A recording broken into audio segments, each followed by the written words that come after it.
नमस्कार मैत्रिणींनो, उर्मिला क्रिएशनमध्ये तुमचं स्वागत आहे. हे बघा, सुंदर असं कमळाचं फूल मी विणलेलं आहे. थोडेसे डोळे कट करायचे राहिले. खूप सुंदर दिसते बघा हे फूल. कुठल्याही ताटावरच्या रुमालासाठी किंवा तोरणासाठी तुम्ही हे फूल वापरू शकता.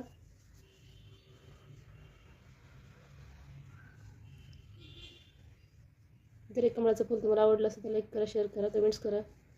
अशाच अजून वेगवेगळे डिझाईन तुम्हाला मी दाखवत जाईल. त्यासाठी माझ्या चॅनलला सबस्क्राईब करा.